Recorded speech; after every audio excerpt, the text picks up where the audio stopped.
Bonjour à toutes, bonjour à tous, bienvenue au cinquième débat confiné d'Il fera beau demain. Alors comme vous commencez à le savoir si vous nous suivez régulièrement, Il fera beau demain se donne l'ambition de créer un nouveau mouvement politique d'ici un an. Comme le confinement nous oblige à annuler la plupart des événements que nous avions prévus pendant ce printemps, nous continuons le processus online, notamment avec notre plateforme participative ilferabeaudemain.team.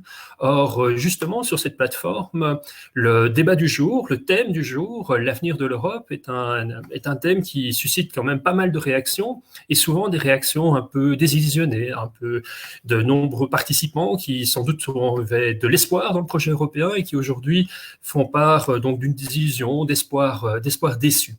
Et il est vrai que l'Europe a donné l'impression d'être absente de cette crise sanitaire. On a vu surtout les États s'occuper du confinement.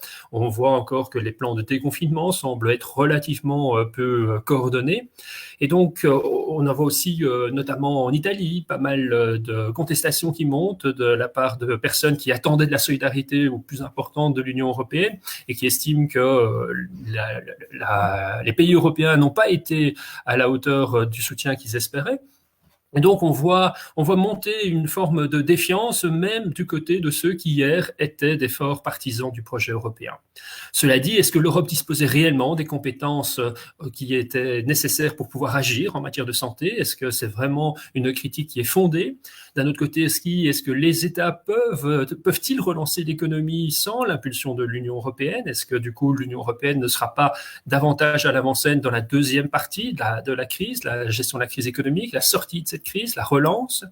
Est-ce que d'une manière ou d'une autre, on peut espérer avoir une autonomie suffisante sur le plan notamment alimentaire, sur le plan de la santé, sur le plan des secteurs stratégiques de l'économie, sans pouvoir compter davantage sur l'Union européenne?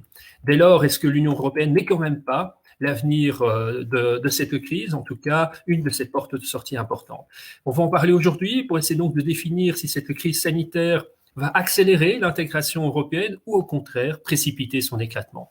On en parle avec trois invités. Nathalie Braque, vous êtes politologue, spécialiste d'ailleurs de l'euroscepticisme, et vous êtes professeur à l'ULB et au Collège d'Europe. Bonjour Nathalie. Bonjour. Avec Sophie Haine, vous êtes politologue et auteur notamment de For Sovereign Europe, et vous vivez en Angleterre, à Oxford pour l'instant. Ce sera peut-être intéressant d'avoir aussi le point de vue de l'autre côté de la Manche. Enfin, Oui, bonjour. Baudouin Recou, Bonjour. vous êtes conseiller au secrétariat général de la Commission européenne, donc vous vivez cette crise depuis l'intérieur des institutions européennes. Bonjour Baudouin. Bonjour. Vous pouvez, comme d'habitude, nous suivre en direct sur notre page Facebook. Damien vous lit et viendra nous faire part de vos commentaires pour nous permettre d'essayer d'y répondre en direct pendant cet échange, pendant cette heure. Bonjour Bonjour à Damien. tous. Bonjour à tous. Le débat sera organisé en trois temps. Premièrement, on se demandera si l'Europe est-elle elle aussi atteinte du Covid-19, est-elle elle aussi malade, et qu'est-ce qu'elle a fait pendant la première étape de cette crise sanitaire, qu'est-ce qu'elle n'a pas fait, mais également qu'est-ce qu'elle pouvait faire et qu'est-ce qu'elle ne pouvait pas faire, étant donné les compétences qui sont les siennes. On s'intéressera ensuite aux différentes racines de l'euroscepticisme actuel. Et enfin, on se demandera si un nouvel élan est néanmoins possible pour le projet européen, si la relance économique va rimer avec une relance du projet européen en tant que tel. Alors peut-être que nous pouvons d'emblée commencer avec vous, Baudouin. Pouvez-vous nous dire quelles ont été les principales actions de l'Union européenne depuis le début de cette crise sanitaire? Et peut-être d'ailleurs que lorsqu'on parle de l'Europe, il est intéressant ou il est important de distinguer les différentes institutions européennes, notamment la Commission en tant que telle, mais aussi l'action du Conseil européen et l'action de la Banque centrale européenne. Oui, certainement avec plaisir. C'est une vaste question. Je vais essayer d'être court, quitte à ce qu'on revienne sur certains de ces aspects un tout petit peu plus tard. Mais je pense que dans les questions que vous avez posées, en posant les questions, vous avez déjà effectivement donné pas mal des éléments de réponse.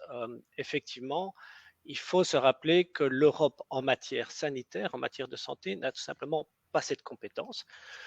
Du coup, cette compétence est vraiment beaucoup plus au niveau des États. Elle a seulement une compétence dite de support des États à ce niveau-là. Ceci dit, ça n'est quand même, entre guillemets, pas une raison pour ne pas reconnaître qu'il y a une certaine absence de l'Europe en tous les cas. Et là, je m'exprime certainement au niveau personnel. Dans tout ce que je vais dire, ça va être plutôt mon point de vue personnel que celui de la Commission, bien entendu. Mais c'est vrai qu'on peut reconnaître qu'elle était relativement moins présente, certainement dans les médias. Et, et je voudrais, à ce niveau-là, mentionner le discours de la présidente de la Commission, von der Leyen, au Parlement européen, c'était, je pense, il y a une semaine et demie, qui a parlé de cela et qui a reconnu cela. Donc, qui mieux que de la présidente de la Commission qui l'a reconnu au nom de toute l'Europe, donc que ce soit la Commission ou que ce soit le Conseil qui représente les États. Elle a proposé ses excuses principalement par rapport à l'Italie qui avait fait une demande de solidarité et l'Europe n'avait peut-être pas suffisamment tendu sa main par rapport à cela.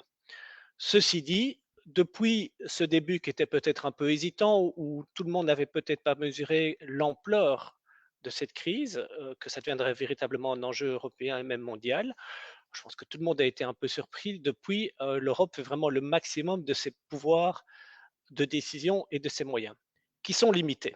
Effectivement, elle n'a pas cette compétence. Et du coup, c'est un peu un exercice de coordination auquel elle fait face, mais qui est quand même quelque chose d'utile. Je voudrais quand même noter que c'est quelque chose qui se passe aussi dans d'autres pays. Donc, si on regarde d'autres pays fédéraux, les États-Unis, ben, c'est souvent les décisions de confinement, les décisions liées à la santé sont prises au niveau local, au niveau des États et quelquefois au niveau des villes. Ça a été le cas récemment et on voit bien que certains États font des choses différentes. C'était le cas aussi il y a à peu près 100 ans lors de la fameuse grippe dite espagnole, où là aussi les villes prenaient des décisions différentes. Donc les pouvoirs locaux sont toujours très fort mis en avant. Les pouvoirs Et locaux, quand vous parlez de pouvoirs locaux, là, vous dites les États. Hein, donc, il y a les deux. Il y a aussi les villes. Donc par exemple, on voit aux États-Unis, il y a longtemps, les villes prenaient quelquefois des décisions différentes des États et eux-mêmes prenaient des décisions différentes des États-Unis. On voit une dynamique aussi actuellement similaire en Allemagne. Vous avez peut-être entendu parler du coup de gueule récent disons de l'administration récente de la chancelière vis-à-vis de certains de ces provinces, Länder, qui envisageaient un déconfinement qui ne lui semblait pas tout à fait prudent. Donc il y a ces dynamiques, elle est compréhensible, et quelque part en Belgique, on a aussi constaté un peu ce genre de choses, où même il a fallu, si j'ai bien compris, il a fallu coordonner les différents états de pouvoir et se mettre d'accord, mais quelque part l'Europe est aussi fait un peu face à ça. Mais du point de vue des citoyens, Commission ou Conseil de l'Europe, donc l'action de la Commission en tant que telle ou l'action coordonnée des États entre eux, c'est un peu la même chose. Le projet européen, il doit être porté par les deux institutions. Et finalement, est-ce que c'est pas ce manque de coordination entre les États qui est surtout regretté par les citoyens européens?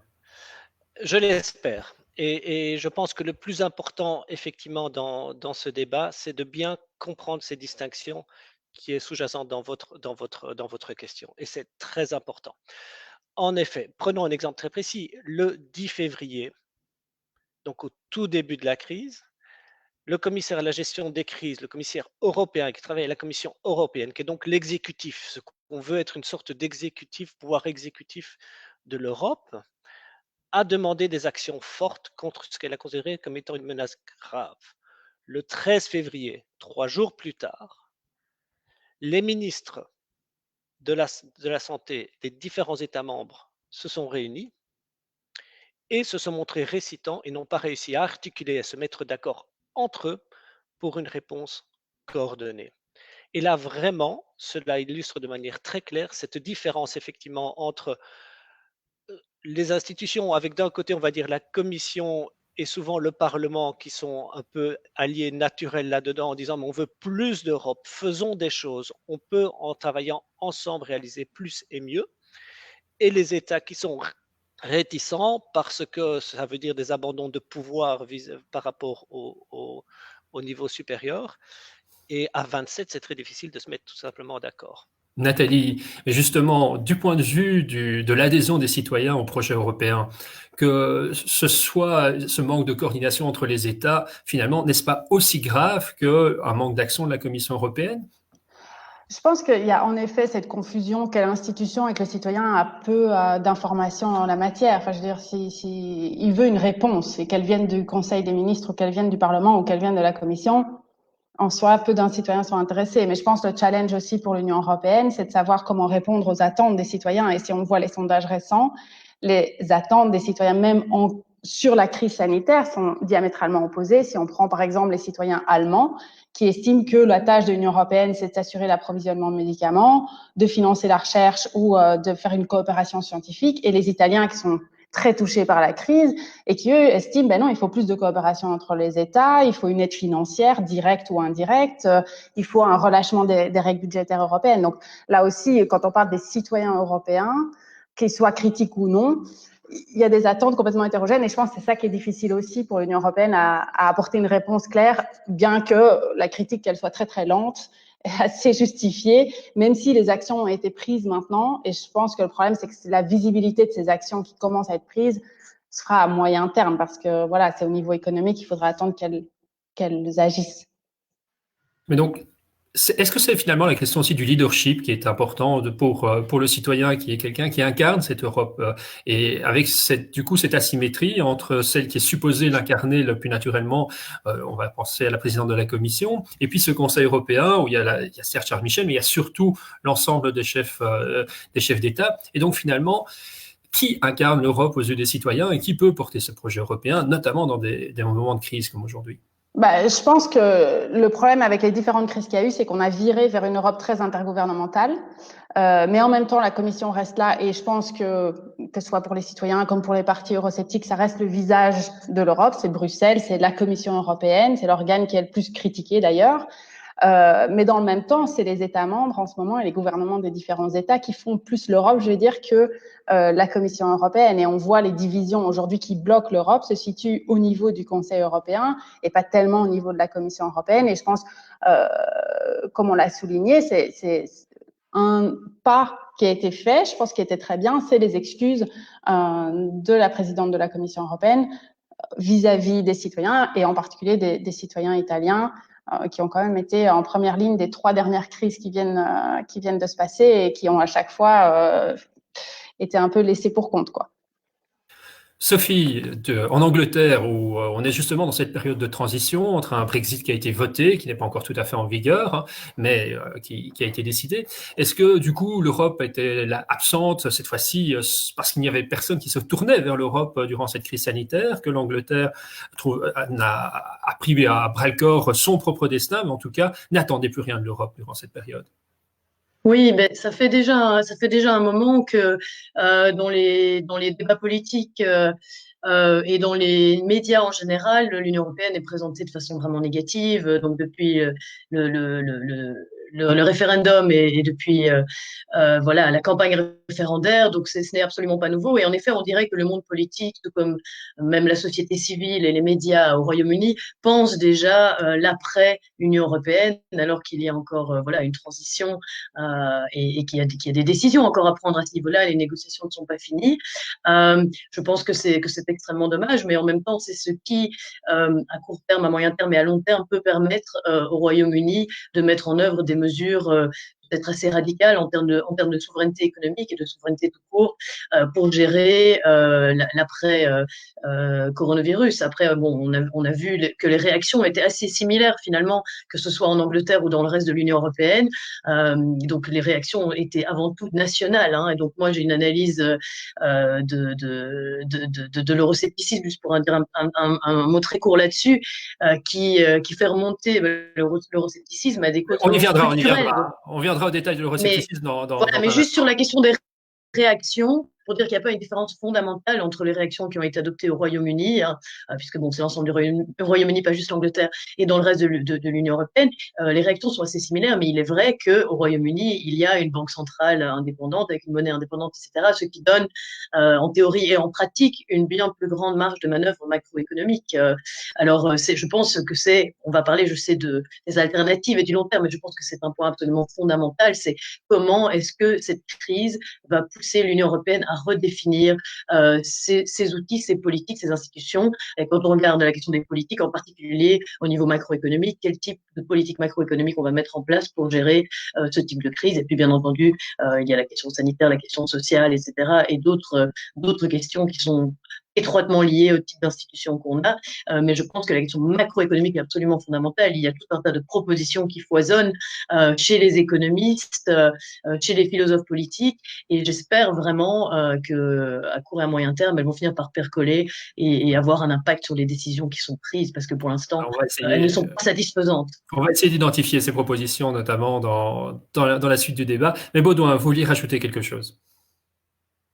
Oui, tout à fait, parce que je voudrais quand même insister sur le fait que depuis un certain temps, quand même, l'Europe a été beaucoup plus active. Donc, même si on parle d'un tout début qui a été un peu compliqué, je vous ai illustré en février les hésitations qu'il y a eu. Depuis lors, elle a fait quand même énormément de choses. Et je vous invite beaucoup de personnes à aller tout simplement s'informer sur les actions qui ont été mises en place, aller sur le site, par exemple, de la Commission européenne, tapez Commission européenne Covid-19 et vous verrez le nombre d'initiatives qu'il y a eu. Laissez-moi simplement mentionner certaines choses. C'est clair qu'il y a énormément de travail qui a été fait au niveau de la gestion et de la coordination de la gestion sanitaire. Donc, toutes les instructions par rapport au dépistage, au confinement, aux voyages intra-européens, mais aussi extra-européens ont été coordonnés au niveau européen. Les instructions aussi par rapport à la distanciation physique. Il y a eu se met en place une réserve de matériel médical, se met en place aussi des systèmes d'achat groupés pour éviter que les différents États membres soient en concurrence les uns avec les autres et du coup de chambres de compensation entre les différents États membres pour s'assurer que quelquefois certains équipements, quand ils sont un peu en pénurie, mais est-ce qu'on peut les donner à ceux qui en ont le plus besoin? Il y a eu aussi toute une série de choses par rapport à l'interdiction d'exporter ce genre de matériel en dehors de l'Europe alors qu'on en a besoin en Europe. Et il y a au niveau de la réponse économique, alors je pense que Sophie en parlait, il y a déjà beaucoup de choses qui ont été faites, en partie déjà de manière très dirigée sur, je pense, à peu près 140 millions qui ont été débloqués pour pouvoir aider toute la recherche et le développement en matière médicale, que ce soit pour des tests de dépistage, que ce soit pour des traitements ou des vaccins. Donc, ce genre de choses ont déjà été faites. Et au-delà, il y a effectivement un plan de sortie dont on voit certains éléments qui sont en train d'être mis en place. Tout n'a pas encore été décidé, je vais pouvoir en parler plus loin, mais on parle quand même de montants qui sont assez impressionnants. Le total ici, avant le fameux plan de relance sur lequel on doit encore travailler, je pense que c'est à ça que Sophie faisait référence, on parle quand même de 3 000 milliards. Ce sont des sommes absolument gigantesque, sans parler de l'action de la Banque centrale européenne. Donc, je ne vais pas rentrer dans le détail de toutes ces choses-là parce que c'est quelquefois un peu technique, mais je voudrais quand même dire qu'il y a vraiment une action qui, depuis lors, a été mise en place et est vraiment beaucoup plus forte et qu'on continue à le mettre en place. Dernier point, c'est quand même un parallèle, je trouve, qui pense à l'avenir, assez étonnant par rapport à la crise qu'on a eue auparavant, qui était la crise financière, qui date, je crois, plus ou moins d'une dizaine d'années, où effectivement, on s'est rendu compte qu'on avait besoin de l'Europe, que celle-ci n'avait pas forcément les moyens nécessaires face à certains défis qui n'avaient pas été anticipés, ni par l'Europe, ni par les pouvoirs nationaux, et qu'effectivement, une partie de la réponse était de dire, mais effectivement, on veut plus d'Europe, et on a créé dans la crise les instruments qui, pour finir, ont été mis en place par après, d'ailleurs, nous sont déjà utiles ici maintenant. Donc, Là, on j'anticipe verra. le reste de la discussion. Voilà, exactement. Mais c'est intéressant de voir que, contrairement peut-être à la perception que l'on peut en avoir et qui pose la question du leadership que j'évoquais tout à l'heure, l'Europe a quand même été très active durant cette période. Damien, est-ce qu'on peut avoir un premier retour des réactions des internautes sur notre page Facebook? Tout à fait. Donc, il y a de nombreuses personnes qui nous regardent, de nombreuses personnes qui commentent aussi. N'hésitez pas, vous autres spectateurs, à continuer à commenter, à partager aussi ce live pour que d'autres personnes puissent nous suivre. Alors, ce qu'il ressort jusqu'ici des différents commentaires, par rapport justement à l'impact de cette crise sur l'Europe et sur la confiance que les gens ont en l'Europe, eh bien, 68% des gens pensent que cette crise va précipiter l'éclatement de l'Europe plutôt que de la consolider. Voilà, on voit un peu la tendance dans laquelle ça va. Mais aussi, beaucoup de gens soulignent le fait qu'il n'y avait déjà pas de confiance au préalable à cette crise. Pourquoi? Parce que beaucoup de gens dénoncent que l'Europe ne sert plutôt qu'une minorité de multinationales ou de politiciens ou une élite, les banques. C'était beaucoup de commentaires qui sont sortis hier et d'ailleurs beaucoup de gens justement faisaient des commentaires virulents contre l'Europe. Il faut le rappeler, ça existe. Alors aussi, je pense par rapport à la crise toujours, il y a beaucoup de gens qui regrettent le manque de solidarité envers l'Italie, mais plus généralement. Après, on sait aussi que d'autres personnes critiquent justement l'Europe parce qu'ils estiment qu'il y a trop de solidarité. Ils disent, rendez-nous nos francs, rendez-nous l'argent. Donc, encore une fois, deux niveaux, et peut-être qu'on pourrait poser la question aux spectateurs plus tard. Est-ce que vous estimez qu'il y a trop peu ou pas assez de solidarité entre les pays? Est-ce que nous devrions aussi être plus solidaires? Je pense qu'il y a aussi une grande attente par rapport à la suite. Le soutien qui pourra être donné justement par l'Europe ou les différents États membres entre eux, mais une crainte par rapport au cadre que pose l'Europe, qui est plutôt, certaines personnes disent, d'une idéologie dominante néolibérale. Est-ce que ça va continuer? On va continuer sur plus d'austérité, etc. Le contrôle de la BCE, ce sont des questions qui reviennent. Voilà pour quelques poux des débats qui ont lieu en parallèle à ce live sur les réseaux sociaux. Continuez à participer. Merci Damien. Nathalie, je reviens vers vous. Damien l'a évoqué, si la crise semble renforcer une méfiance dans l'Europe, les chiffres du sondage que nous venons de faire parmi les internautes l'indiquent, mais ce n'est pas nouveau. Donc l'euroscepticisme, il existait bien avant la crise. Et quelles en sont ses racines fondamentales? En effet, donc l'euroscepticisme, il n'y a jamais eu d'Europe non contestée. Hein. Je veux dire, depuis le début de l'Europe, il y a eu des contestations, des tensions sur qu'est-ce qu'on entend par l'Europe, et comme le montraient les gens qui réagissent, voilà, ceux qui veulent plus, ceux qui veulent moins, ceux qui veulent plus de solidarité, ceux qui veulent moins de solidarité, et il y a plein de questions comme ça. Globalement, on va dire, on peut regrouper les différents types de critiques. Il y en a qui se dirigent vers une remise en cause de l'Union européenne sur le caractère démocratique et légitime en tant que régime politique. Donc, c'est une Europe non démocratique, non transparente, à la proie des lobbies, contre les peuples, lointains, déconnectés des besoins des citoyens. Ça, c'est un ensemble de critiques qu'on peut voir. Ça se fond à l'heure actuelle sur un malaise démocratique, puisqu'on le voit aussi au niveau national que les institutions et les hommes et femmes politiques on leur fait pas vraiment confiance, et ça rejaillit forcément aussi sur l'Union européenne. Il y a une menace pressentie ou perçue que l'Europe pourrait poser à l'identité nationale, à la culture nationale, à la souveraineté. C'est typique, ce qu'on trouve plutôt dans la droite radicale, mais bon, le souverainisme, je pense Sophie pourra en parler aussi, on le retrouve aussi à gauche, mais sous une autre forme, dans la gauche radicale par exemple. Et enfin, ces dernières années, en particulier depuis la crise économique de 2008, il y a une remise en cause fondamentale de l'orientation macroéconomique, des politiques économiques de l'Union européenne. L'Union européenne, à la base, et ça je pense que beaucoup de gens l'oublient, c'était d'abord et avant tout une construction visant le marché, une construction économique. On a essayé ensuite d'ajouter des aspects plus politiques depuis les années 90.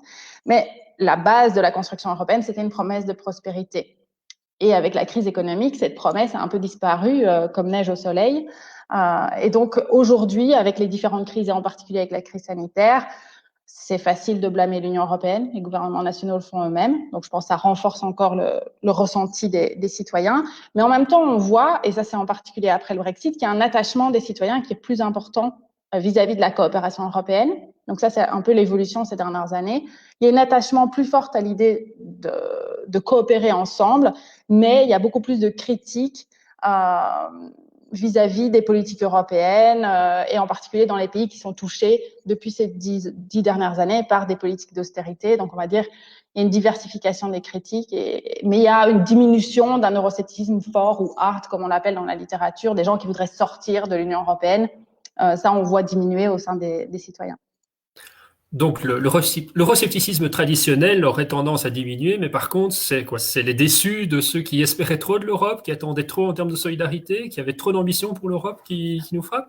Des déçus de l'intégration, ça y en a certainement. Je pense qu'on pourrait retrouver aussi parmi certains anciens fédéralistes des gens qui sont assez déçus aujourd'hui, mais plus simplement des gens qui n'avaient pas une attente particulière, mais qui se disaient quel est l'intérêt de l'intégration européenne aujourd'hui si l'Europe ne fait rien pour moi, et donc pourquoi on devrait continuer à participer à ça. Et donc, il y a une remise en cause, peut-être pas de l'idée de coopération, mais des politiques européennes telles qu'elles existent aujourd'hui. Et ça a aussi trait à la visibilité accrue de l'Union européenne. Pendant longtemps, l'Europe n'était pas vraiment discutée, mais les crises qui ont eu lieu ces 10 dernières années, si on pense au Brexit, à la crise économique, à la crise migratoire et à la crise d'état de droit, on va dire, en Pologne et en Hongrie, c'est au cœur de l'intégration européenne. Donc, c'est vraiment une remise en cause systématique et rapprochée à travers différentes crises des principes fondamentaux de l'intégration économique et politique en Europe. Et donc là, ça ouvre la porte, évidemment, à une diversification des critiques et pas simplement à dire on veut sortir ou on veut rester dans l'Union européenne.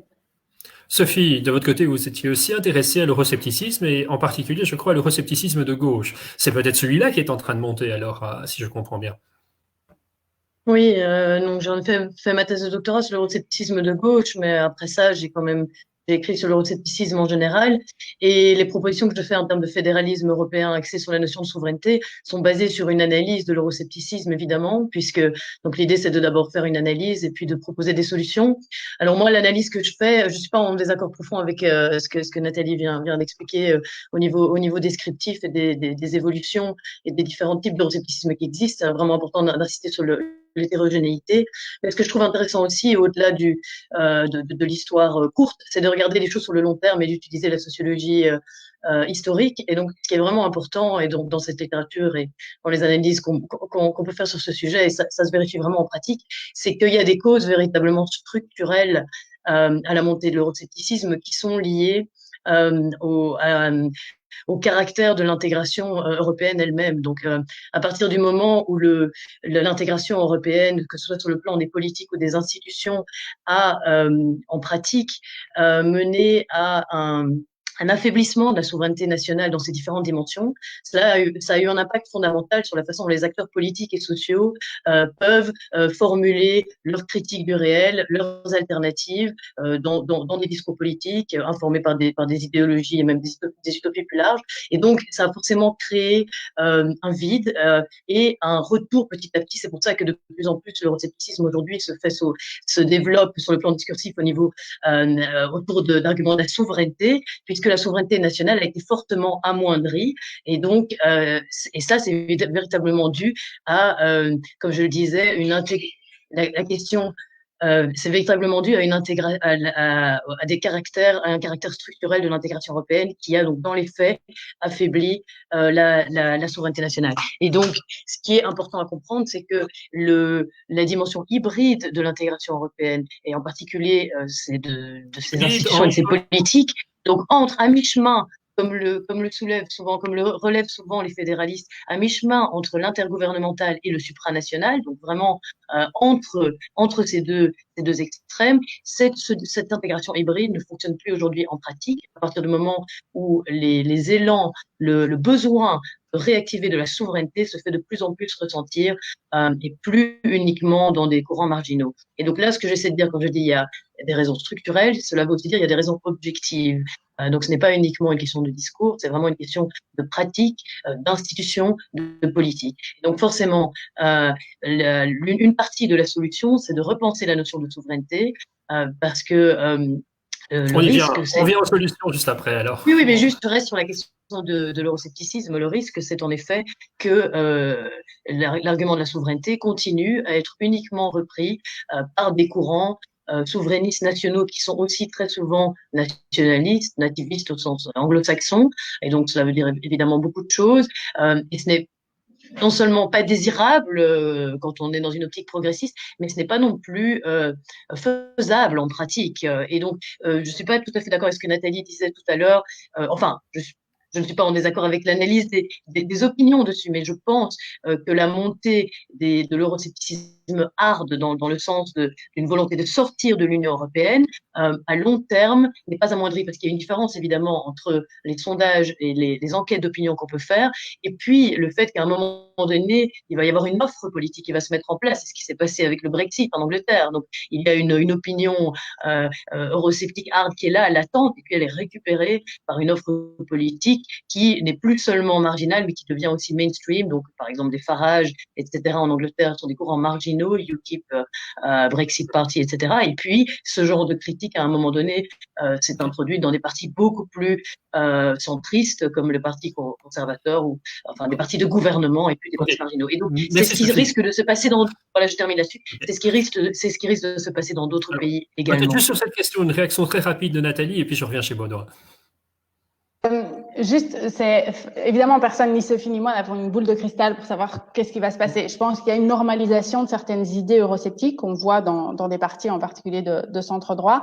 Mais pour moi, ce que la crise a montré, en tout cas vis-à-vis des partis eurosceptiques traditionnels, en particulier à droite, c'est qu'ils critiquent l'Union européenne comme super État européen qui retirait toute souveraineté aux États nationaux, où ils insistent sur la subsidiarité, où ils veulent un retour aux États-nations et à l'unanimité au Conseil. Mais avec la gestion de la crise, au début, c'est exactement ce qui s'est passé. C'est la preuve qu'il n'y a pas de super-État européen. L'Europe n'a pas pu intervenir et remplacer la souveraineté des États et prendre des décisions qui s'imposent à tous. Ça ne s'est pas passé comme ça. On a vu la cacophonie qui s'est installée à ce moment-là quand on laisse le tout national tel que le voudraient certains eurosceptiques. Et je pense que ça, c'est une des leçons rigolote, on va dire, un peu des premiers moments de cette crise, en tout cas de sa gestion par le niveau européen.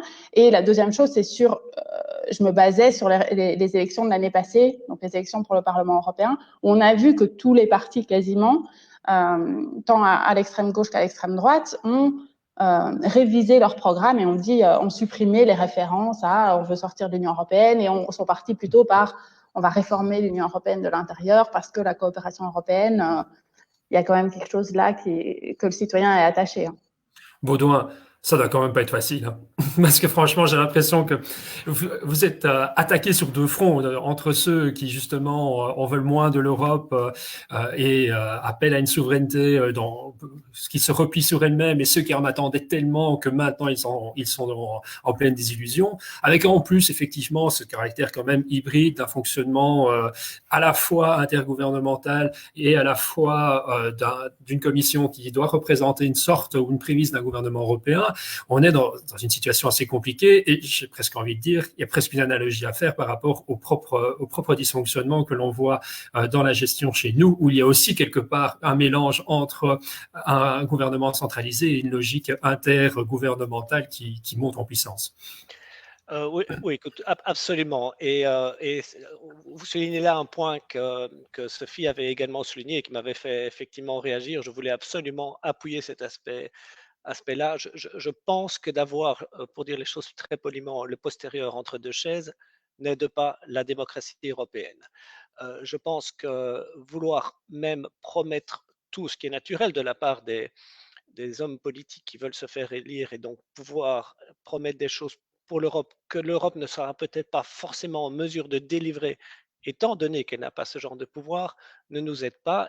Et, mais ça c'est à discuter un peu par après, si on pense à quel pourrait être le type d'Europe qu'on pourrait souhaiter pour l'avenir, est-ce qu'avoir une clarification des rôles très clairs n'aiderait pas? Est-ce que quand moi je suis un citoyen que je vais voter, je sais quand je vais voter pour les élections communales, provinciales, ça c'est plus dur parce que je ne sais pas très bien ce que font les provinces, nationales, régionales, je devrais savoir pourquoi je vote et ce sur quoi je peux voir quelle a été la qualité de la gouvernance à ce niveau de pouvoir. Est-ce que ça a été bien fait ou pas? Je sais que je ne dois pas, au niveau fédéral, reprocher que la collecte des ordures n'a pas été bien faite en bas de ma maison, que ce n'est pas à ce niveau-là. Ce serait également souhaitable, je crois, au niveau européen. Donc, chacun ses rôles et les vaches seront bien gardées, c'est une première chose. Je voulais quand même revenir un tout petit peu, mais c'est plutôt une question vis-à-vis de certains de Sophie et de Nathalie. Je n'ai pu m'empêcher de constater que la montée de l'euroscepticisme s'est fait aussi en parallèle avec la montée d'un certain populisme, mais aussi en dehors de l'Europe. Que ce soit au Japon, que ce soit aux États-Unis avec le Tea Party, il y a ou même d'autres démocraties ou semi-démocraties, on voit qu'il y a eu ce genre de tendance qui s'est faite. Et en Europe, ça a souvent été porté par les mêmes partis qui étaient à la fois plus nationalistes, populistes, gauche ou droite, et aussi plus eurosceptiques. Et donc, Et donc, je m'interroge en disant, mais au fond, est-ce que ce n'est pas un problème plus large? Est-ce que vraiment on ne raccroche pas, on ne blâme pas à nouveau l'Europe? Bon, on est d'accord que c'est hybride et que c'est pas extraordinaire en disant, mais oui, il y a un euroscepticisme, il y a ce genre de choses, mais en fait, c'est quelque chose de beaucoup plus large qui est peut-être lié à une certaine respiration naturelle des démocraties. Et là, je voudrais simplement, venant du point de vue des économistes regardant le monde plutôt politique, alors là, avec tout ce qu'il faut dire en termes de, bon, on n'est pas les spécialistes, c'est vous, Nathalie, Sophie, qui l'êtes, mais, mais on se dit que peut-être que le politique, le débat politique doit évidemment accrocher des votes, doit pouvoir radicaliser un peu les points de vue en disant nous sommes différents des autres, a peut-être tendance à mettre tel ou tel projet en avance qui, après un certain temps, ne peuvent être réalisés. Faisons des rêves qui ne peuvent être réalisés, ce qui crée peut-être à la longue une certaine fatigue et une volonté d'alternative. Merci Baudouin. J'ai l'impression qu'effectivement, c'est une question intéressante. Est-ce que la crise des institutions européennes n'est pas à remettre plus largement dans la crise de l'ensemble des institutions politiques? Sophie, on a votre micro, Sophie. Voilà, désolé, il était mute. Je voulais réagir, merci Baudouin, c'était très intéressant comme remarque sur l'action du populisme, parce qu'en effet, euroscepticisme tel qu'il se développe ces dernières années, et que ce soit à droite ou à gauche, en fonction des diverses colorations idéologiques qu'il peut avoir, se fait sous une forme populiste. Je préfère la définition anglo-saxonne du terme populiste, car elle est moins connotée péjorativement que la définition francophone. Mais bon, disons qu'on utilise le terme. Et je pense que c'est important de rappeler que le populisme, justement au sens plus ou moins neutre dans la littérature anglo-saxonne, le populisme, c'est vraiment une focalisation des acteurs politiques qui s'en réclament sur la communauté nationale démocratique. Et donc l'idée, c'est vraiment de revenir au peuple. Il y a vraiment donc une insistance sur la démocratie, mais dans une appréhension vraiment bien particulière de la démocratie, qui est républicaine au sens classique, si on remonte à la presque rousseauiste, si on remonte au classique de la philosophie politique. Et donc, il y a une aspiration, un retour à une démocratie radicale. Après, on peut être d'accord ou pas d'accord avec la façon dont ces courants populistes développent donc cette idée de retour à la démocratie. Ce qui est évidemment problématique du point de vue des pro-européens, c'est que très souvent ce discours, cette appréhension populiste de la démocratie se fait aussi dans une optique nationaliste. Donc il y a différents types de frontières. Il y a les frontières de la démocratie qui doivent être recoupées par des frontières identitaires, c'est l'identité nationale en général, et il y a aussi évidemment les frontières très physiques, très claires. Et donc évidemment, de nouveau, la dimension structurelle objective, ce qui se passe en pratique a un impact énorme sur les discours. Et donc la crise qu'on vit aujourd'hui, liée au coronavirus, ne va faire que renforcer ces discours populistes et cette volonté de faire en sorte que toutes ces différentes frontières se recoupent. Et donc face à cela, de nouveau, je pense qu'on ne peut pas penser l'analyse sans penser désormais, maintenant, il faut vraiment penser les alternatives. Il faut arriver à penser non seulement la question de la souveraineté, mais la question de la démocratie. Donc comment est-ce qu'on arrive à créer une souveraineté démocratique qui ne soit pas du type de la souveraineté nationale étroite, défendue par pas mal de courants populistes, qu'ils soient de droite ou de gauche, et même voilà, de différentes obédiences idéologiques pour ne pas rentrer dans les détails. Et donc, c'est de nouveau la question des alternatives qui me semblent fondamentales. On va passer juste après. Je donne la parole à Damien et puis je reviens vers vous, en commençant par Nathalie, sur la troisième partie de notre débat, sur justement les alternatives et le nouvel élan éventuel que l'on peut espérer pour l'Europe. Damien. Eh bien, justement, c'est intéressant de voir que les citoyens qui nous suivent et qui commentent sont pleins d'idées, en plus de pouvoir identifier certains problèmes, évidemment. Alors aussi, juste pour donner le pouls à nouveau sur la question qui nous occupait tout à l'heure par rapport à la solidarité, 92% estiment qu'il n'y a pas assez de solidarité, qu'il n'y a pas suffisamment de solidarité. En tout cas, les gens qui nous écoutent, merci d'avoir répondu. Ensuite, justement, pour répondre un peu sur ce que Sophie disait, François, par exemple, nous dit qu'il faut plus d'Europe des citoyens et moins d'Europe des nations. Jean-Jacques aussi demande où est le social. Tant qu'il faudra une unanimité des États pour prendre des décisions en une direction, personne ne s'y retrouvera. Philippe parle aussi de voilà, tant que l'Europe est décidée par la France et l'Allemagne sans écouter les autres pays, on ne reviendra jamais une grande nation. Et alors, une question peut-être un peu intéressante ou curieuse ou amusante de Jean-Jacques, c'est que dirait les fondateurs de l'Europe à nous voir maintenant. Est-ce que nous en sommes à l'idée qu'ils avaient initialement ou pas? Qu'en penseraient-ils? Ils étaient partis de l'économique pensant que peut-être qu'on pourrait y greffer d'autres choses. On y a greffé d'autres choses, suffisamment, pas assez. Comment est-ce qu'on va de l'avant? Plus de social, plus d'humain, qu'est-ce qu'ils en diraient? Voilà un peu le reflet de débats qui se déroulent en parallèle sur le chat. Continuez donc à commenter et n'oubliez pas, vous pouvez participer sur notre plateforme www.ilferabeaudemain.team et n'oubliez pas aussi de partager ce live pour vos amis. Merci. Merci Damien. Nathalie, si je vous ai bien entendu tout à l'heure, vous rappeliez quand même que le projet initial, donc le projet des fondateurs, pour faire écho à la question de Damien, était d'abord un projet économique dans une Europe à reconstruire, et on voyait dans ce projet économique quand même un enjeu politique de premier plan, celui d'assurer la paix en Europe.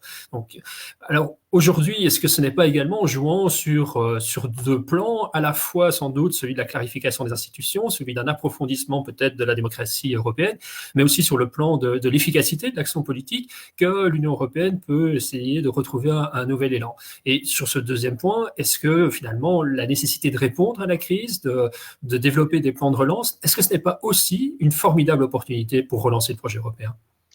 Alors, pour répondre directement à votre spectateur sur les fondateurs, il faut quand même se rendre compte qu'il y a l'image qu'on en a des fondateurs de l'Europe, et puis en fait, ils étaient très pragmatiques. Hein. Donc, on a commencé par l'économique parce que c'est ce qui était faisable.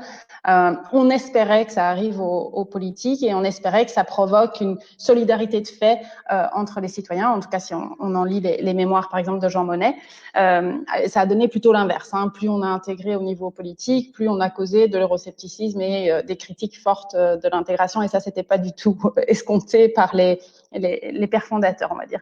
Alors, sur base des recherches en cours, et je suis en train d'écrire aussi sur la crise et la façon dont l'Europe est en train de gérer, je dirais que le scénario alarmiste qu'on va vers une désintégration, ça me paraît assez peu probable. C'est toujours dans l'intérêt des États de collaborer au niveau européen, encore plus dans un monde globalisé tel qu'il est. Après, sur ce que ça va donner, je pense que je vais pas être aussi optimiste ou revendicatrice qu'une fédéraliste activiste. À savoir, je pense qu'il y a une fenêtre d'opportunité pour une certaine intégration, mais que les gouvernements vont jamais oser l'avouer vu le contexte actuel qui reste assez critique. Donc, je pense que ça va, si on se base sur la gestion des dernières crises, ça va être le système qu'on pourrait appeler de la débrouille, à savoir, on va gérer avec les arguments existants, avec les instruments existants, qu'est-ce qui a été créé après la gestion de la crise économique, et ils en font déjà usage aujourd'hui. Donc, on va avoir quelques avancées dans certains domaines, sans dire le nom, fédéralisme ou intégration politique plus poussée. Et on va essayer de gérer avec ce qui existe, faire un peu du bricolage européen. Je pense qu'en tant que Belge, ça peut nous parler parce qu'on a les mêmes tendances. Après, ce qu'il faudrait éviter, à mon sens, c'est ce qui s'est passé avec certaines gestions de la crise, en particulier de la crise de la zone euro. C'est quand ça devient une patate un peu trop chaude pour les États membres, on va déléguer à la Commission ou à la Banque centrale ou à des agences qui sont alors considérées comme non démocratiques. Et donc là, on a un rejaillissement alors des critiques populistes à raison, on va dire, parce que voilà, à un moment donné, il faut prendre ses responsabilités aussi et gérer de façon démocratique les challenges.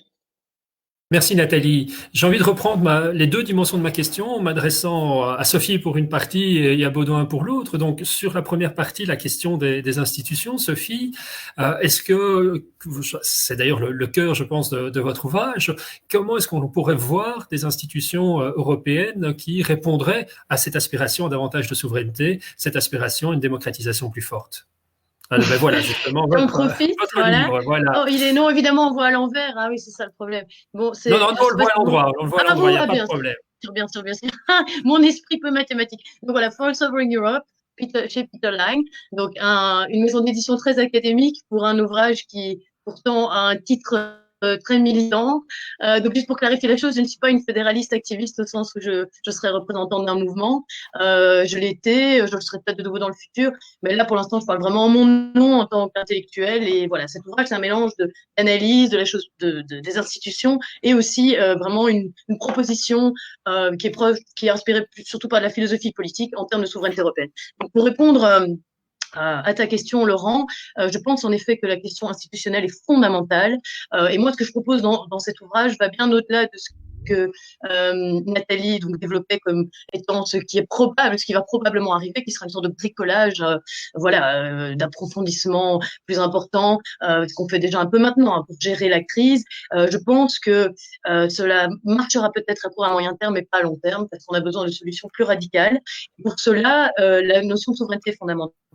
Donc, comme je le disais tout à l'heure, l'intégration européenne a amoindri les souverainetés nationales sans pour autant créer une souveraineté européenne. Et ça a été justifié pendant des décennies par les pro-européens convaincus à l'intérieur des institutions, à l'intérieur des think tanks et aussi des cercles académiques comme étant un progrès. Ça a peut-être été un progrès au début, mais je pense qu'aujourd'hui, c'est une véritable limite. Donc, cette idée que l'on pourrait diviser et partager la souveraineté sans que cela ne finisse par vider la souveraineté de son effectivité, c'est en pratique révélé erroné, puisqu'on voit que maintenant, la souveraineté dans ses différentes dimensions, et là, je ne pense pas qu'à la notion démocratique, qu'à la dimension démocratique, mais aussi à la dimension macroéconomique, de gestion des frontières et de politique de sécurité, on voit bien qu'au niveau national, cette souveraineté ne fonctionne plus de façon totalement effective et qu'on n'a pas encore cette souveraineté au niveau européen. Et donc, qu'est-ce que ça veut dire avoir une souveraineté unitaire, puisqu'elle ne doit plus être partagée ou divisée au niveau européen? Ça veut dire en effet repenser fondamentalement les institutions européennes. Et c'est pour cela que je ne suis pas véritablement active pour l'instant dans des mouvements, parce que la plupart des mouvements fédéralistes continuent à penser la souveraineté en termes divisés et partagés, ce qui se traduit par un maintien de l'état hybride de la construction européenne entre l'intergouvernemental et le supranational. Cela veut dire très prosaïquement qu'on a des institutions comme la Commission, qui est extrêmement supranationale et qui a tout de même beaucoup de pouvoir à certains niveaux, ou le Parlement européen, qui a des pouvoirs relatifs à d'autres niveaux, qui est aussi une institution plutôt supranationale, mais qui décide conjointement avec le Conseil, donc avec une institution quand même très intergouvernementale qui représente avant tout les gouvernements. Soit le Conseil européen, le Conseil des ministres, c'est la dimension la plus intergouvernementale de l'Union européenne. Par souci de rapidité, je ne vais pas rentrer dans le détail des autres institutions. Donc, ce mode hybride de fonctionnement, en pratique, ne permet pas une souveraineté unitaire. Ça se traduit au niveau des politiques, tout comme donc ça se traduit au niveau des institutions.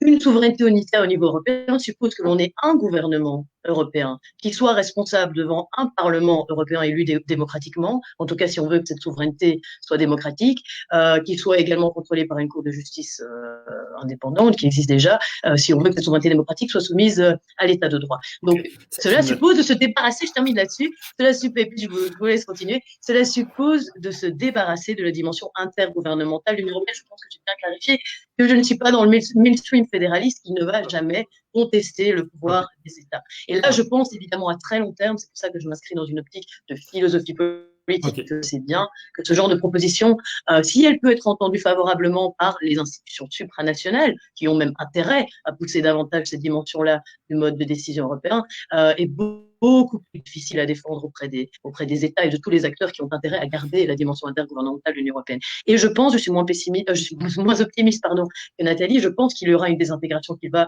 davantage s'approfondir. Elle est déjà là. On ne peut pas dire que le Brexit n'est pas le premier signe de la désintégration de l'Union européenne.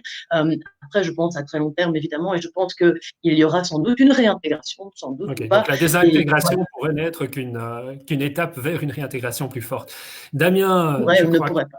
Voilà, vous êtes là, Damien, et avec une invitée. Oui, bonjour. Donc, nous avons le plaisir d'accueillir Olivia ten Hoorn, qui est membre du bureau exécutif de Volt Belgique. Alors, Volt, c'est quoi? C'est un mouvement politique pan-européen progressiste qui est présent, donc pan-européen, dans les 28 pays membres de l'Union européenne et qui prône une refonte des pratiques démocratiques basées sur la transparence, la participation et la quête d'efficacité. On parlait de fédéralisme, en tout cas, voici un premier parti qui se retrouve dans tous les pays. Donc, en Belgique, ils ont commencé en 2018 pour s'implanter graduellement. Ils ont participé aussi aux élections communales. Ils ont maintenant un parlementaire au niveau européen qui vient d'Allemagne, mais qui veut représenter les citoyens de toute l'Europe. Et nous avions donc Olivia avec nous, qui est là pour nous partager justement quelques idées de Volt pour la route à suivre.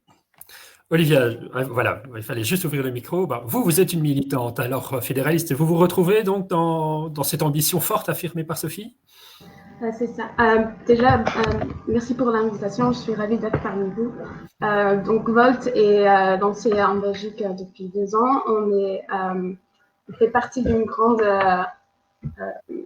mouvement citoyen avant tout pour donner l'Europe aux citoyens. En fait, on veut que l'Europe peut donner des réponses aux défis que ressentent les citoyens, et on le fait à travers une approche pragmatique qui, en travaillant avec les experts et sur l'appui des recherches scientifiques, on développe donc des politiques durables. Et donc, ça, c'est une nouvelle manière de faire la politique. On ne se soustrait pas à une idéologie issue de la droite ou de la gauche. Et on a donc beaucoup d'envie de relancer la construction européenne politique par un espace partagé entre les citoyens. Donc, les solidarités qui se tissent entre les citoyens, on les fait ensemble par nos plateformes. Et chacun peut participer dans leur propre capacité, avec leur volonté de changer la situation de leur communauté, ou dans leur pays propre ou dans les pays membres. Donc, on a quelques axes pour nous réaliser nos objectifs. On a la promotion de la participation citoyenne dans le cœur de toutes nos actions. C'est à travers de la participation des citoyens dans les politiques, et aussi le grand débat sur la conférence de l'avenir sur l'Europe, qui est lancée par la Commission européenne. Vote est sur la première ligne de faire la concertation avec les citoyens. On a déjà lancé des événements pour récolter les réponses aux questions que les citoyens sur les enjeux dans leur communauté. Et à travers ces nouvelles façons de travailler, on peut aussi relever les voix des citoyens quand la conférence sur l'avenir de l'Europe va se dérouler entre les institutions, que déjà la voix des citoyens est déjà connue. Donc, pour nous, l'Europe ne sauvera pas ses citoyens. Il faut revoir la construction européenne politique, mais sans forum ou Merci Olivia. Donc manifestement, le mouvement que vous représentez s'inscrit dans cette aspiration à une démocratisation plus importante de l'Europe et à finalement une relance européenne à travers une intégration politique et un fédéralisme plus important. Et vous avez fait référence à cette conférence sur l'avenir de l'Europe, Baudouin. C'est quelque chose qui est qui était à l'agenda depuis longtemps. Est-ce que cette conférence va prendre à vos yeux une place particulière vu le contexte de la crise? Il est évident que beaucoup de projets qui avaient été lancés avant l'apparition de la crise sont maintenant revisités à l'aune de cette crise. Et donc, beaucoup de gens se posent effectivement la question de se dire, est-ce qu'il ne faut pas revisiter les objectifs, les modalités de toute une série de programmes? À mon sens, il me paraît logique que le débat sur l'avenir de l'Europe qui avait été lancé, cette conférence qui avait été lancée, sera encore plus pertinent maintenant. Donc, il me paraît évident que cela va continuer. Et il est fort probable que, et en tout cas ce serait souhaitable, que tous les débats que nous avons eus et toutes les leçons que nous pourrons tirer de la crise actuelle vont être apportées à ce débat. Il me paraît très bien que non seulement, alors ce genre de conférence, ce genre de débat souvent aboutit à des considérations par rapport à ce que les gens veulent, ce qui est bien normal. Après tout, les systèmes politiques, de décision politique sont là pour quand même être à l'écoute des citoyens qui votent et d'essayer de rencontrer leurs demandes. Mais ce serait bien qu'une telle conférence aille un peu au-delà pour résoudre certains des problèmes dont se faisait le relais Sophie, de se retrouver le postier entre deux chaises. Et soyons très clairs, ce qui est franchement fédéraliste, et donc cette dimension, ou ce qui ne l'est pas, et donc cette dimension interinstitutionnelle, ce serait bien qu'elle soit aussi discutée. Maintenant, rendons-nous compte que l'éléphant dans la pièce, comme on dit en anglais, c'est évidemment que ce genre de réformes institutionnelles vont quelquefois être limitées par les traités, qui pour pouvoir être modifiés, des traités entre guillemets fondateurs, même s'il ne s'agit pas de les traités importants qui sous-tendent à la construction européenne, vont requérir d'avoir tout simplement des référendums pour pouvoir être mis en œuvre. Donc, c'est un débat véritablement très difficile, mais je suis tout à fait d'accord avec les considérations qui ont été faites. Je pense que de la clarté par rapport à qui fait quoi, une vraie souveraineté pour certaines compétences bien définies me paraîtrait être utile. Et par rapport à ça, j'imagine que c'est un débat qu'on aura bientôt, mais il y a quand même une série de principes auxquels on pourrait déjà discuter et réfléchir maintenant. Mais à plus court terme, justement, est-ce que un des risques, c'est que ces discussions prennent énormément de temps, et donc est-ce que l'autre éléphant qui est dans la pièce pour l'instant, c'est la crise, non seulement la crise sanitaire, mais c'est la crise économique, et donc est-ce que ce type de discussion ne va pas passer à l'arrière-plan par rapport à l'action immédiate, par rapport à la réponse, notamment à la relance économique. Et donc, est-ce que c'est pas sur ce plan-là qu'aujourd'hui l'Union européenne doit regagner ses galons? Mais c'est justement dans ces moments de crise que l'Europe a progressé. Et alors le processus n'est pas très élégant, j'en conviens. Et les critiques viennent de gauche et de droite, du nord, du sud, de l'est et de l'ouest, c'est clair. Mais ce n'est que quelque part, face à une crise qui dépasse la capacité de réponse des autorités nationales, qu'on se dit ma foi, il faut de l'Europe et on crée alors des solutions au niveau européen qui restent et qui persistent. Et la dernière crise nous a montré, que j'ai vraiment vécu là de l'intérieur, où il y avait une crise économique et financière importante, que tant que nous étions dans cette crise, des décisions importantes ont été mises en œuvre. Par exemple, la création du mécanisme de stabilité européen, qui est une sorte de fonds monétaire européen. Il ne faut pas l'appeler comme ça, mais c'est en gros un peu cela, qui est vraiment quelque chose de très fort, qui commence à mettre en œuvre une forme de solidarité fiscale entre États, qui n'est peut-être pas aussi bien que d'autres espéraient, mais qui est quand même un pas fort dans ces directions, a été mise en œuvre en plein milieu de la crise pour faire face à cette crise. Qu'une série d'autres choses comme l'union bancaire, je ne vais pas rentrer dans les aspects techniques, a aussi commencé à être mise en place à ce moment-là, et que dès que la crise s'en fut allée, la volonté de mettre en œuvre certaines de ces propositions qui avaient été mises sur la table pendant la crise, mais une fois qu'il s'est agi que les États euh, les adoptent, tout à coup, on a commencé à détricoter parce qu'il n'y avait pas cette pression de la crise. Donc, à mon avis, la crise peut être un moteur positif par rapport à ça. Alors, dans la crise économique actuelle, parce que c'était la deuxième question, alors je ne sais pas si tu souhaites que j'en parle un tout petit peu, il est clair que rentrons maintenant dans quelque chose qui était évidemment, d'un point de vue sanitaire, absolument terrifiant, mais qui, d'un point de vue économique, n'est pas forcément rassurant non plus. Et potentiellement, alors on parle potentiellement aussi par rapport à la stabilité financière. D'un point de vue économique, évidemment, nous sommes tous conscients qu'il y a des gens qui ont perdu leurs emplois, qui sont en chômage temporaire, que les entreprises ne peuvent pas fonctionner. Pour l'instant, il y a une aide énorme qui est donnée par les États et par l'Europe, maintenant bien coordonnée, sans rentrer dans les détails, pour pouvoir quelque part mettre sous support de supporter cette économie pour qu'elle ne s'effondre pas, en espérant qu'à la sortie du déconfinement bientôt, elle puisse rejaillir. Mais ça ne pourra durer qu'un certain temps. Deuxièmement, il va falloir relancer l'économie derrière. Troisièmement, si jamais il y a une deuxième vague de coronavirus, que va-t-il se passer à ce moment-là? Troisièmement, on va y avoir un endettement énorme des entreprises qui va rejaillir sur les banques et des États. Donc, il va y avoir une sorte de facture économique qui va être très difficile à gérer. Je ne vais pas rentrer dans les détails de ce qui est fait et de comment on y réfléchit. Tout n'est pas encore en place et les choses évoluent. Donc, je dirais les pompiers sont en train d'agir par rapport à ça activement dans toutes les institutions au niveau de la commission, parce qu'on est vraiment en train de travailler là-dessus pour faire au mieux. Mais clairement, ce qui aide, c'est la crise précédente. Tristement dit, presque cyniquement, mais la crise précédente a permis de mettre en œuvre certains de ces mécanismes, des unions bancaires, toute une série de choses, a permis de défricher une série de sujets délicats qui touchent à la souveraineté nationale. Donc, on sait où sont les sensibilités. Maintenant, on est capable de faire peut-être avancer un tout petit peu plus les choses pour faire face à cette urgence ici maintenant. Donc voilà, ça c'est en pratique, c'est ça qui se passe. Je ne t'entends pas, Laurent. Pardon. Damien, est-ce que justement les citoyens ont des suggestions, ceux qui nous suivent sur Internet? Il y en a beaucoup, il y en a beaucoup. Alors justement, par rapport à la question de l'Europe fédérale, on a aussi posé la question et 61% disent oui. Alors, j'aimerais par contre aussi nuancer avec tous les commentaires qu'on a eu avant le débat, des gens qui ne suivent peut-être pas le débat, mais qui eux étaient beaucoup plus eurosceptiques. Hein.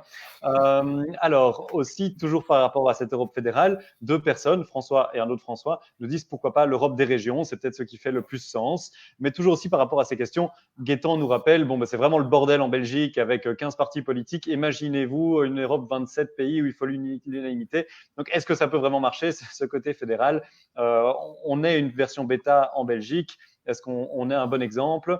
Alors, tout plein d'autres idées concrètes que les citoyens proposent.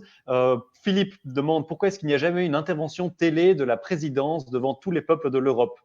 François aussi dit, tiens, est-ce que ce ne serait pas un problème lié à la communication? L'information existe, on peut aller la chercher, mais ça, ce n'est pas de la communication. Il faut communiquer en plus de ça. Il y a aussi des gens qui proposent d'harmoniser l'impôt des sociétés, les différentes taxations aussi. Je pense que ce sont plusieurs propositions qui visent à réduire le niveau de concurrence entre les États.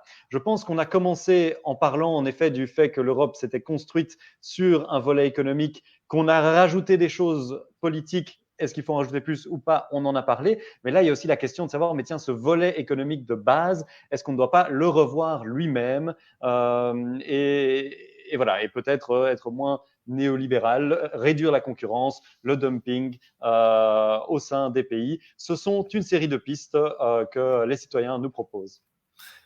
Nathalie, justement, et Baudouin faisait référence au fait on pouvait tirer les leçons de la crise précédente. Et je vais faire le lien, ce que Damien disait sur la concurrence entre les États. Une des choses qui avait été frappante dans la crise de 2008 et la crise des dettes publiques qui avait suivi, c'est qu'il y avait une grande asymétrie entre les États par rapport à cette crise. Certains, on va dire les pays du Sud, pour faire court, qui avaient été fortement affectés par la crise, et les pays du Nord qui avaient davantage de possibilités pour s'en sortir et qui ne comprenaient dès lors pas pourquoi il fallait être solidaire. Est-ce que justement on n'est pas face ici à une crise, à la fois sur le plan sanitaire, mais demain sans doute sur le plan économique, qui va peut-être être plus symétrique, au sens où elle va toucher de manière moins différente les États, ils vont peut-être plus... non, je ne sais pas. En tout cas, est-ce que je vais poser la question autrement?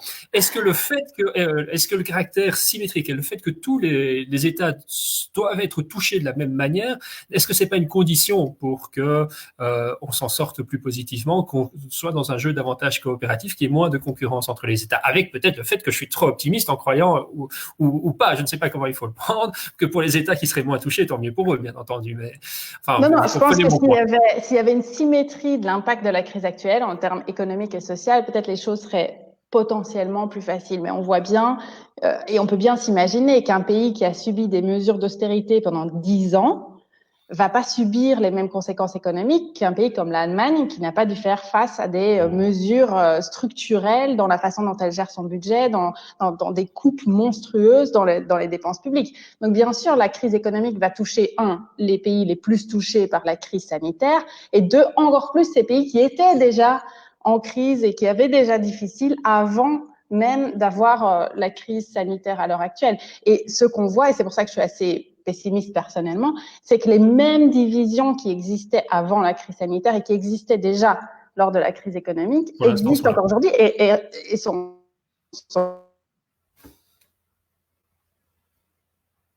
On vous a perdu, Nathalie.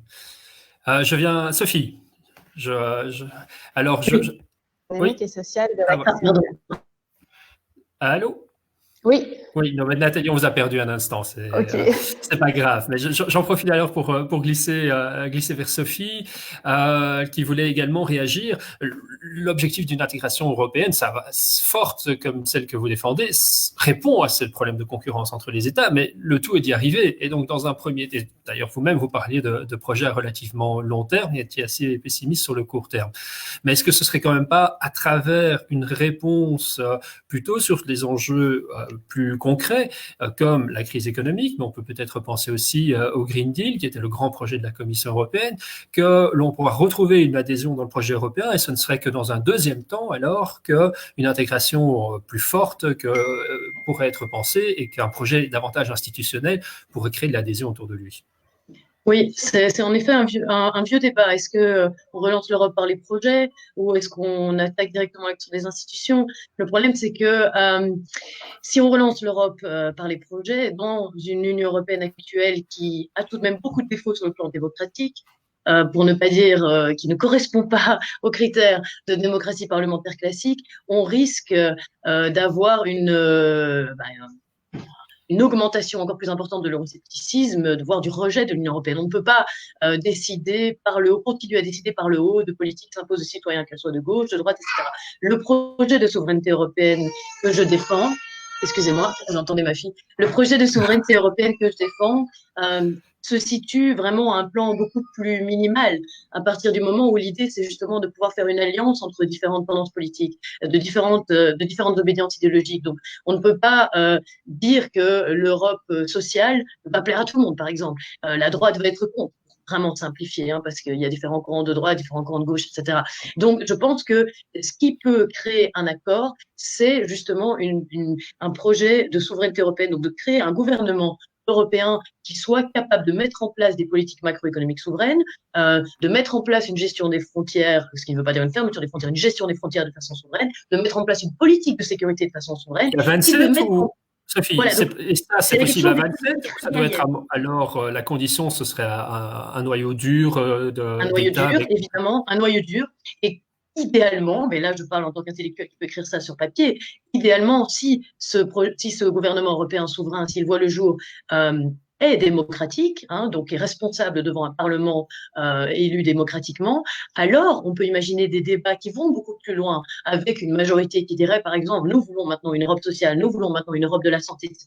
Mais commencer par cela, quand on n'a même pas encore le cadre, c'est problématique. Alors la question, évidemment, c'est qui peut défendre ce cadre. Et là, je suis d'accord avec ce qui a été dit précédemment sur c'est extrêmement difficile à cause des traités, à cause des États qui continuent quand même à avoir beaucoup de pouvoir, pour ne pas dire qu'ils décident presque de l'essentiel des avancées. Mais je pense, comme Baudouin le disait tout à l'heure, que dans les périodes de crise, il y a vraiment des opportunités pour sortir par le haut, pour faire avancer de nouveaux projets.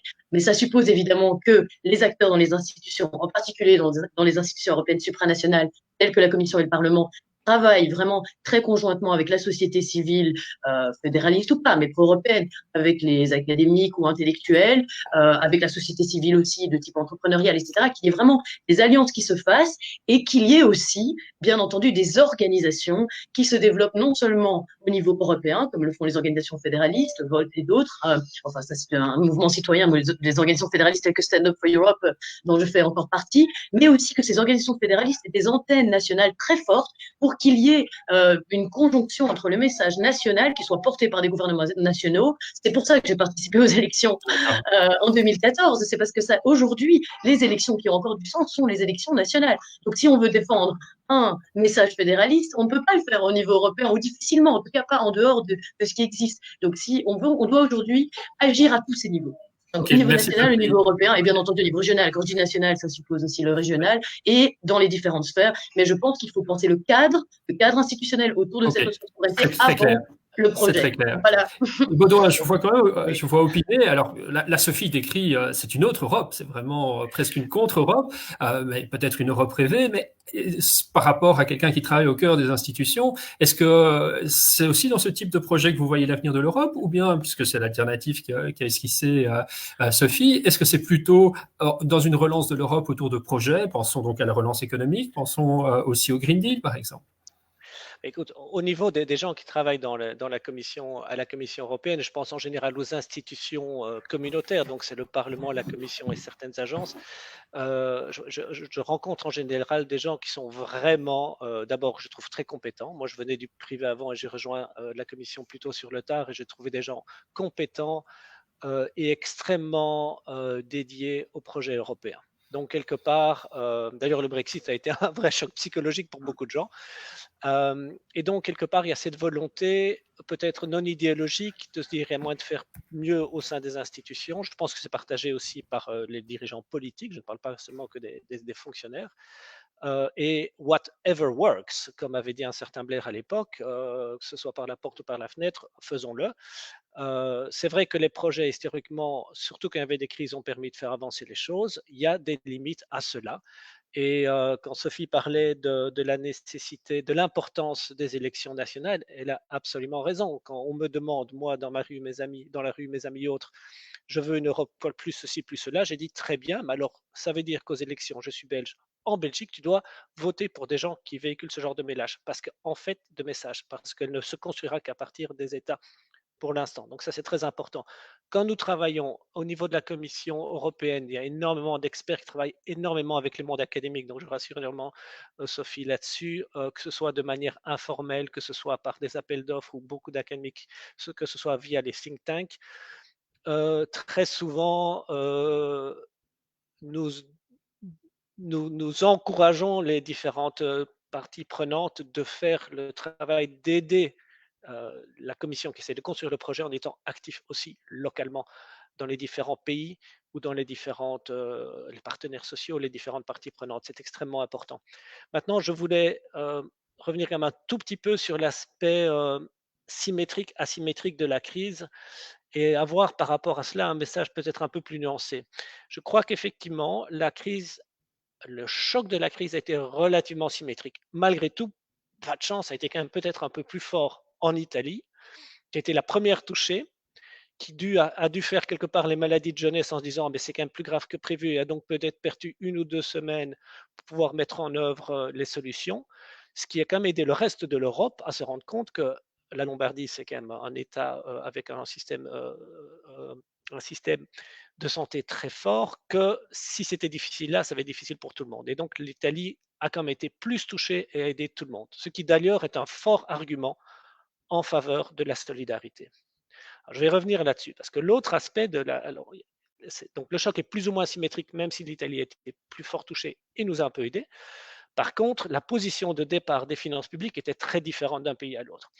Et en disant que certains ont été mis à des formes d'austérité très dures pendant 10 ans, c'était le cas de la Grèce, qui est relativement peu touchée.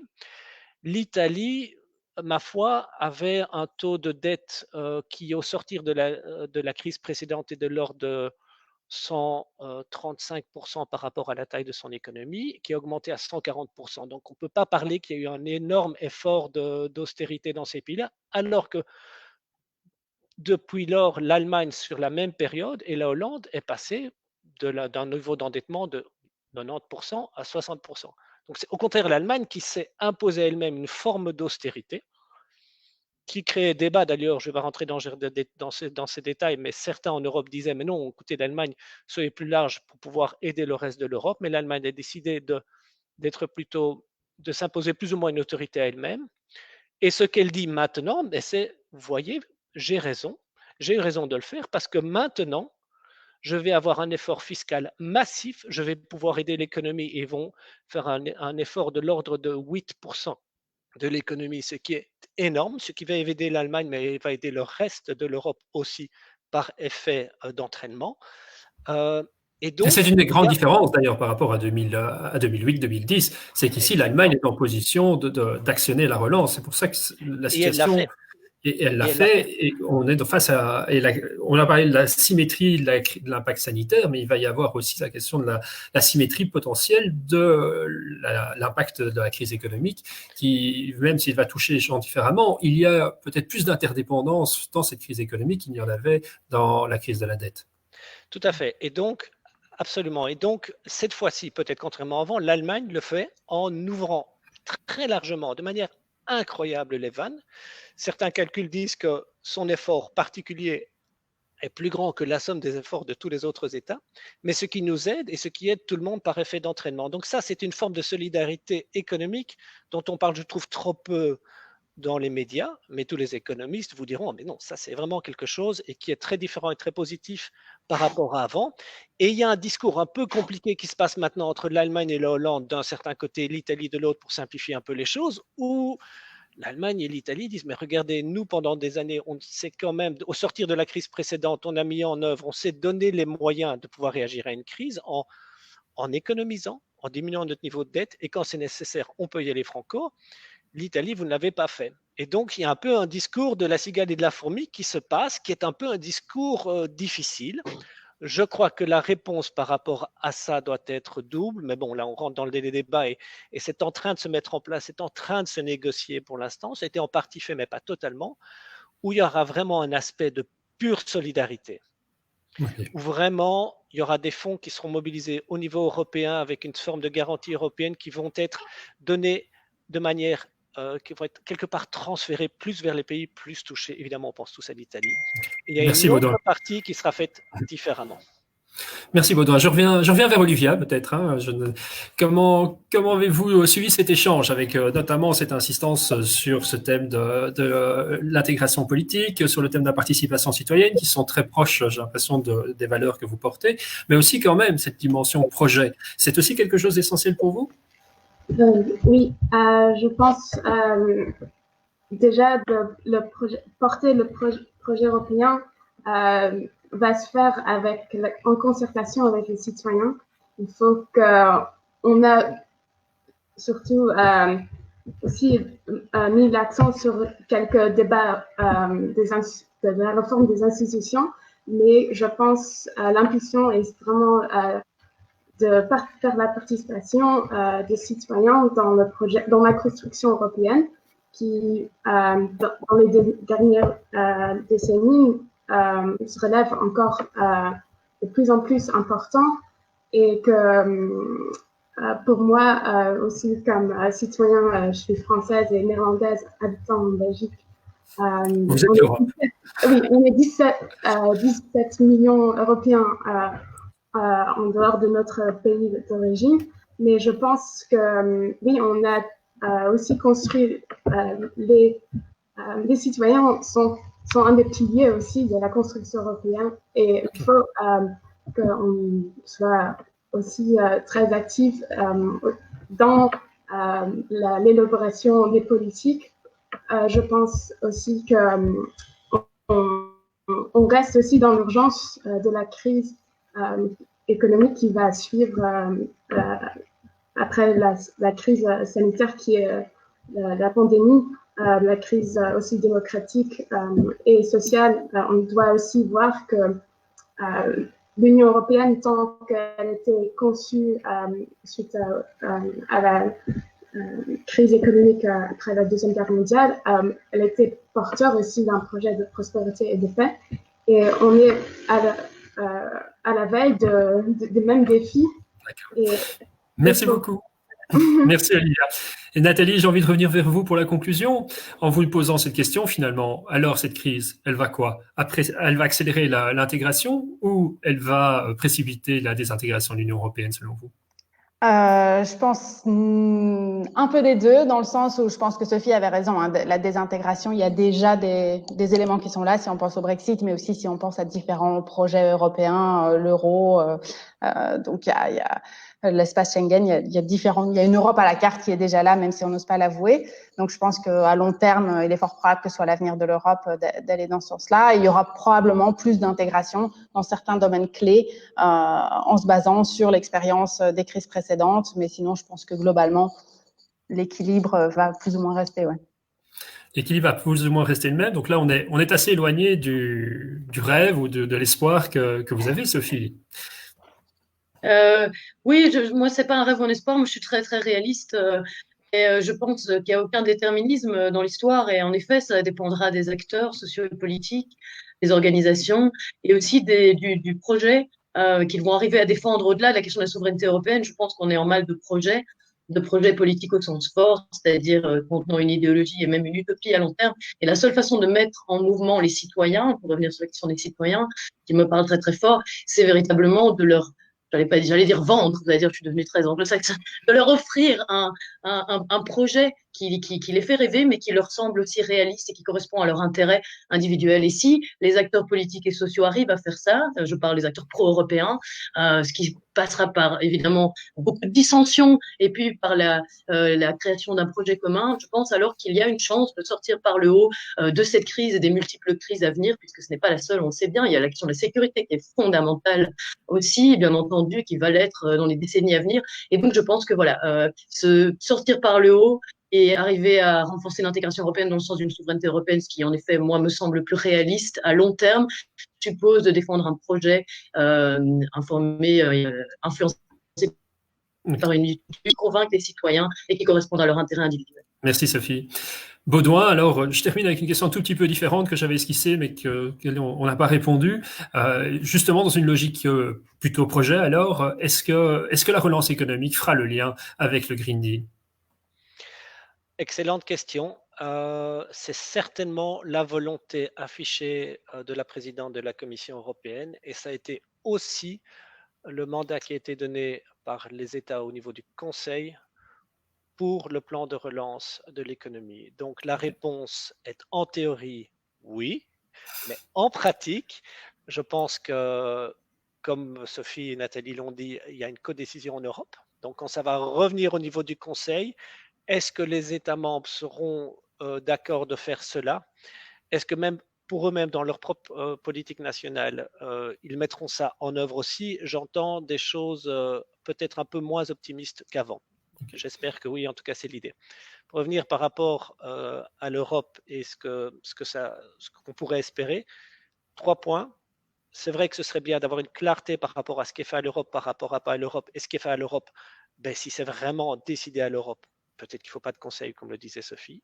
Deuxièmement, l'Europe doit s'occuper des choses pour lesquelles elle a une vraie valeur ajoutée et on peut en parler et on voit naturellement où ça se trouve pour avoir une voie mondiale, pour avoir quand il y a une interdépendance entre les pays, il y a vraiment les aspects où l'Europe a une vraie valeur ajoutée. Et troisièmement, que peut-être que l'Europe devrait commencer à refuser de lui donner la patate chaude. Parce que quelquefois, je trouve qu'elle a été coupable d'accepter une compétence qui est celle dont personne ne veut, celle d'être par exemple le père fouettard par rapport au déficit public, etc., qui donne de l'Europe une image, ma foi, très austère avec ce genre de commentaires et qui n'aide pour finir pas le projet européen. Ok. Merci Baudouin. Damien, je reviens une dernière fois chez toi. Est-ce que nous avons quelques conclusions aussi parmi nos internautes? Mais je pense que la conclusion, c'est le fait d'avoir observé justement l'ensemble des commentaires et de voir qu'on est vraiment partagé, que voilà, certaines personnes, beaucoup de gens décrit l'Europe avec virulence. On l'a vu beaucoup hier dans l'annonce de l'événement d'aujourd'hui. Beaucoup de gens continuent quand même à avoir un certain espoir, mais un espoir très ténu, très fin, très petit. Beaucoup de gens veulent plus de solidarité, mais avant d'être prêts à donner en effet ces pouvoirs supplémentaires ou donner ces engagements supplémentaires, je pense que les gens ont envie d'un certain engagement, d'une certaine preuve de confiance ou une preuve d'efficacité. Et peut-être que donc en effet, on attend l'Europe au tournant pour que cette fois-ci la théorie rencontre la pratique, comme le dit Baudouin. Merci Baudouin. C'est un peu je t'aime moi non plus, j'ai l'impression, cette relation à l'Europe, à la fois beaucoup d'amour-haine et on aura envie d'y croire, mais on n'y croit plus tellement. Et finalement, je pense que c'est une des leçons qui est apparue, qui est intéressante, hein, c'est que l'Europe est en crise, comme à peu près toutes les institutions démocratiques le sont aujourd'hui. Et finalement, dans cette volonté de redonner corps peut-être un nouvel élan à l'Europe, c'est aussi un nouvel élan à l'ensemble de nos institutions démocratiques. Et de ce côté-là, on retrouve d'ailleurs la question de l'équilibre entre une démocratisation, un retour de la participation citoyenne qui a bien été mise en avant, mais également la nécessité de montrer l'efficacité de l'action politique à travers des projets. C'est exactement sur cela aussi qu'on essaye au sein d'Il fera beau demain, ou je pense au sein de Volt, de reconstruire la confiance entre les citoyens et le politique. Je pense qu'il est là que ce que l'on pense la question au niveau national ou qu'on le pense au niveau européen, il y a une grande unité de vue. Alors je termine simplement en invitant tous ceux qui nous suivent à poursuivre le débat sur la plateforme Il fera beau demain. Nous allons nous-mêmes essayer de tirer des échanges que nous avons eus, un ensemble d'arguments, de propositions que nous allons mettre sur la plateforme pour nourrir celle-ci. Mais faites de même, faites vivre cette plateforme, continuons le processus ensemble et puis peut-être que nous arriverons alors à redonner foi en la démocratie et les institutions tous ensemble. Je vous remercie. Merci.